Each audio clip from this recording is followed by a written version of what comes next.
तो दूसरे को नसीहत देना आसान है लेकिन खुद अमल करना बड़ा मुश्किल है। नमस्कार, मैं हूं नीलू। मैं बात कर रही हूं अमेरिका की। और कल जिस तरह से अमेरिका ने ईरान पर हमला किया उसकी बात भी होगी, और फिर अमेरिका के हमले के जवाब में ईरान ने जबरदस्त अटैक किया है उसकी भी बात करूंगी। और इसके अलावा ईरान की तरफ से अब किस तरह का बयान आया है वो भी बातचीत, उस पर भी बातचीत होगी कि ईरान ने अब अमेरिका के इस हरकत पर क्या जवाब दिया है। तो पहले अमेरिकी सेना ने ईरान पर हमला किया, फिर ऑपरेशन खत्म होने का ऐलान भी कर दिया और कह दिया कि देखिए हमने अपने सेल्फ डिफेंस में हमला किया और उसके बाद हमने ऑपरेशन खत्म कर दिया। लेकिन इसके बाद ईरान ने पलटवार कर दिया। आईआरजीसी का दावा है कि बहरीन और जॉर्डन में अमेरिकी ठिकानों को निशाना बनाया गया है। अब हम बात करेंगे 10 तारीख की सुबह की, जब पहले देर रात अमेरिका ने हमला किया। उसका यह कहना था कि हमारे अपाचे हेलीकॉप्टर को गिराया गया ईरान की तरफ से और हमने सेल्फ डिफेंस में ईरान पर हमला किया। लेकिन जैसे ही उसने ऑपरेशन खत्म होने की बात कही उसके बाद ईरान ने हमले शुरू कर दिए और ईरान ने कहा है कि देखिए हमने बहरीन और जॉर्डन में अमेरिकी ठिकानों को निशाना बनाया है। जी हां, अमेरिका और ईरान की सेना एक बार फिर से बिल्कुल आमने सामने दिखाई दे रही है। किसी भी समझौते की उम्मीद अब बेहद कमजोर पड़ती दिखाई दे रही है। कल तक जो ट्रंप कह रहे थे कि 2 हफ्ते के भीतर भीतर बातचीत हो जाएगी, कोई ना कोई विकल्प तलाश लिया जाएगा इस युद्ध को खत्म करने का, और उन्होंने कह दिया था कि बातचीत बहुत अच्छे तरीके से आगे बढ़ी है। अब तो निश्चित है कि 2 हफ्ते में ये पूरी की पूरी जो युद्ध है वो समाप्त हो जाएगी, निष्कर्ष पर बातचीत के किसी पहुंच जाया जाएगा। लेकिन अब क्या हो रहा है? अब देखिए कि पहले एक अपाचे हेलीकॉप्टर गिरता है। ईरान की तरफ से कहा जाता है कि शाही ड्रोन के जरिए से गिराया गया, खास तौर पर टारगेट किया गया जब वो निगरानी के दौरान हॉर्मुज के ऊपर था और इसके बाद अमेरिका ने हमला कर दिया। तो अब बातचीत का होगा क्या? क्योंकि देखिए दोनों देशों ने फिर एक दूसरे पर हमला कर दिया है। अमेरिकी सेना ने आरोप लगाया है कि ईरान ने उसके अपाचे हेलीकॉप्टर को मार गिराया। उसने अपने सेल्फ डिफेंस का हवाला देते हुए अमेरिकी सेना ने हॉर्मुज से लगे ईरानी शहरों पर जोरदार हमले शुरू कर दिए। देखिए अमेरिकी सेना ने जब हमला खत्म करने का ऐलान किया तभी ईरान के इस्लामिक रिवोल्यूशनरी गार्ड कोर यानी आईआरजीसी ने दावा कर दिया कि उसने बहरीन में अमेरिका नेवी के 5वें बेड़े को ड्रोन से निशाना बनाया है। साथ ही उसने जॉर्डन में भी अमेरिकी बेस पर हमला किया और इस बात को उसने कहा है, अमेरिकी सेना ने दावा किया कि उसने ईरान पर सेल्फ डिफेंस में हमला किया है, कोई नया हमला नहीं है या नया युद्ध फिर से नहीं छिड़ गया है। उसने कहा कि पहले उसने हमारे हेलीकॉप्टर को मार गिराया, हमने अपने सेल्फ डिफेंस में ईरान के शहरों पर हमला कर दिया। अमेरिका सेंट्रल कमांड की बात की जाए तो उनके अनुसार अमेरिकी लड़ाकू विमान और नौसेना ने हॉर्मुज स्ट्रेट के पास ईरान के air defence system, ground control station और उसके निगरानी रडार साइटों को निशाना बनाया है। अमेरिका ने इसे बैलेंस वे में जवाब देना बताया है। तो यह अमेरिका का बैलेंस वे होता क्या है कि आपका एक अपाचे गिरा तो आपने ईरान के कई शहरों पर हमला कर दिया। ये बैलेंस वे है, अमेरिका का जवाब देने का तरीका है। कल तक वो इजराइल को नसीहत दे रहे थे, आज खुद भी वैसा करते दिखाई दे रहे हैं। अपाचे हेलीकॉप्टर को मार गिराने के जवाब में उसने बताया कि हमने ऐसा किया।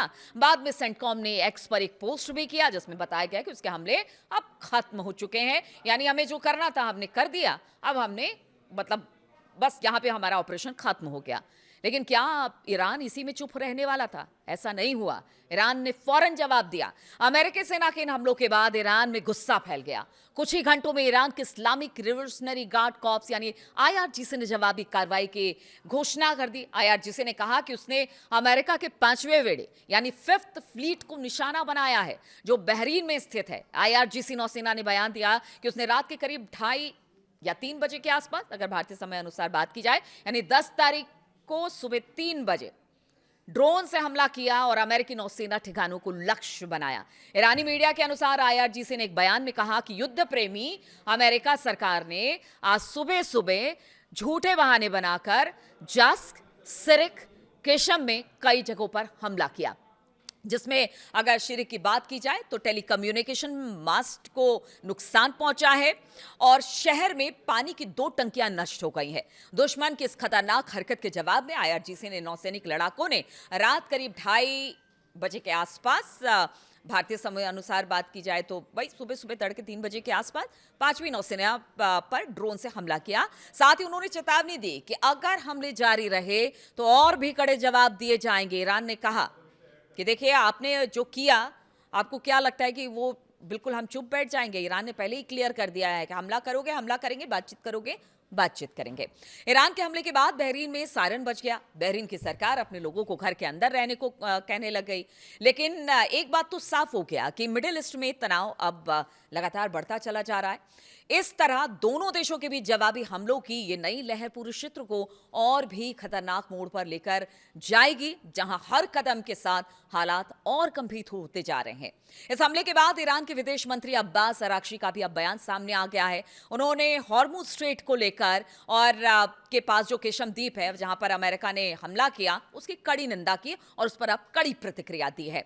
एग्जैक्ट बयान भी बताएंगे, लेकिन हम आपको बताते हैं कि अराक्ची ने कहा कि अमेरिका के किसी भी हमले को हम बिना जवाब दिए नहीं जाने देंगे। अपने अपाचे हेलीकॉप्टर के गिरने के बाद अमेरिकी सेना ने मंगलवार को ईरान पर हमले किए। इसके बाद ईरान ने जवाबी हमलों की धमकी दी। साथ ही हॉर्मुज स्ट्रेट पर नियंत्रण की बात फिर से दोहराई है कि देखिए, यहां से हमारा नियंत्रण तो कोई नहीं हटा सकता, अमेरिका चाहे लाख कोशिश कर ले। अब्बास अराक्ची ने कहा कि बुधवार तड़के अपने बयान में उन्होंने कहा कि युद्ध के मैदान में हार के बावजूद अमेरिकी सेना हमारे संकल्प की परीक्षा ले रहा है। अमेरिकी समझ ले कि हमारी शक्तिशाली सेनाएं किसी भी हमले या धमकी का मुंह तोड़ जवाब देगी। अगर आप सुरक्षित रहना चाहते हैं तो हमारे इलाके से चले जाएं। तो एकदम स्ट्रेट धमकी दी गई है अमेरिका को। जिस तरह के अमेरिका ने कल रात हमले किए, देर रात ईरान के कई शहरों में, उससे साफ कहा गया कि ना तो हम हॉर्मुज छोड़ेंगे, और अगर आपने हमारे ऊपर हमला किया तो फिर आप भी अपनी तबाही के लिए तैयार रहे, आपके सैनिक मारे जाएंगे, सो अलग। अब्बास अराक्ची ने अमेरिका को चेतावनी देते हुए कहा कि फारस की खाड़ी का इतिहास बाहरी घुसपैठियों के बुरे अंजाम की कहानियों से भरा पड़ा है। ये उनका शब्दशः बयान मैं आपको बता रही हूं, मतलब वर्ड टू वर्ड बयान क्या है। तो उन्होंने कहा कि देखिए, खाड़ी का इतिहास बाहरी घुसपैठियों के बुरे अंजाम की कहानियों से भरा पड़ा है। हमारे इलाके के पास विदेशी सेनाओं पर हमेशा खतरा मंडराता रहा है। यह खतरा इंसानी गलतियों की वजह से है, हादसे या फिर दोनों तरफ की गोलीबारी में फंस जाने की वजह से हो सकता है। अब्बास अराक्ची का एग्जैक्ट बयान यही हम आपको बता रहे हैं कि युद्ध के मैदान में ईरान से मात खा चुका अमेरिका हमारे सब्र की और परीक्षा ना ले, हमें परखने की कोशिश ना करे। हम बताना चाहते हैं कि ईरानी फौज किसी भी हमले को बिना जवाब दिए नहीं छोड़ेगी। हमारी सेना निश्चित ही हर तरह के अटैक और धमकी का जवाब देगी जो फारस की खाड़ी का इतिहास रहा है, और उस इतिहास को हम ऐसे ही नहीं जाने देंगे। हम लगातार अपनी रक्षा में हमले करते रहेंगे, बशर्ते हमें अगर बातचीत के लिए आप बुलाते हैं तो बातचीत करिए, लेकिन अगर आप चाहेंगे कि हम पर हमला करके हम चुपचाप बैठ जाएं, ऐसा नहीं हो सकता है। इसका खामियाजा अमेरिका को भी उठाना पड़ेगा। अब देखिए, हालात इस वक्त बहुत ज्यादा टेंस हो चुके हैं।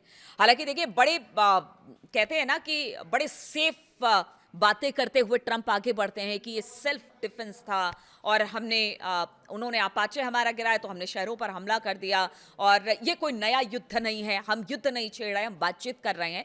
देखिए, इस बीच खबर ये भी आ रही थी, जो बातचीत चल रही थी, जिस बातचीत के अब डिरेल होने की संभावना बहुत ज्यादा बढ़ गई है। हालांकि ईरान ने हमेशा कहा है कि वो बातचीत के लिए, अगर बातचीत करते हैं तो बातचीत के लिए तैयार है, युद्ध करते हैं तो युद्ध के लिए तैयार है। बातचीत में पीछे कहा जा रहा था कि देखिए, जिस यूरेनियम इनरिचमेंट की बात हो रही थी कि अब ईरान ने कह दिया कि हम बाहर नहीं भेजेंगे, हाँ उसे डाइल्यूट जरूर कर सकते हैं। इसके अलावा जो उनके परमाणु इस वक्त जहां पर ठिकाने हैं, वहां पर ईरान का कहना था कि उस पर भी हम विचार करेंगे, या फिर अगर बाहर से कोई टीम आती है देखने के लिए, मतलब बहुत सारे ऐसे जो उनके परमाणु कार्यक्रम हैं ईरान के, उसको लेकर वो बातचीत को तैयार थे, और बहुत हद तक कुछ बातों पर सहमति बनी थी, बहुत सारी बातों पर सहमति बननी बाकी थी। लेकिन इसी बीच अब जो हमला हुआ है पहले अमेरिका की तरफ से, हालांकि अमेरिका का कहना है कि ईरान ने किया, लेकिन ईरान का कहना है कि हमने नहीं किया। किसी तरह का बयान अपाचे को लेकर उन्होंने नहीं दिया, लेकिन अमेरिका का कहना था कि उनके शाहिद ड्रोन के टकराने से हमारा अपाचे गिर गया, इसी वजह से हमने सेल्फ डिफेंस में ये सब कुछ किया है। तो अब स्थिति तो जरूर यहां से खराब होती नजर आ रही है। अब ट्रंप का बयान देखिए, अराक्ची का बयान तो आ गया है, ट्रंप का बयान भी आना बाकी रह गया है कि जो हमले ईरान की तरफ से किए गए हैं उसको लेकर ट्रंप क्या बयान देते हैं। क्या बातचीत अब भी वैसे ही चलती रहेगी? क्या मतलब मुझे लगता है कि 30, 32 या 37 बार ट्रंप ये कह चुके हैं कि सब बातचीत अच्छी चल रही है, युद्ध बस खत्म होने वाला है। तो जो पीछे उन्होंने बात की थी युद्ध बस 2 हफ्ते में खत्म होने वाला है, वो सिर्फ एक जुमला ही था या उससे बढ़कर कुछ और था? अब ट्रंप का इसके बाद बयान का इंतजार रहेगा हमें भी कि ट्रंप अब इस हमले के बाद ईरान के क्या कुछ कहते हैं, क्या बातचीत आगे बढ़ेगी या यहाँ से तल्खी और ज्यादा दोनों के बीच में यानी ईरान अमेरिका के बीच में देखने को मिलेगी। इस पर लगातार हमारी नजर बनी रहेगी। तमाम अपडेट्स के साथ मैं आपके साथ आती रहूंगी। बहुत बहुत शुक्रिया मेरे साथ इस वीडियो में शामिल होने के लिए।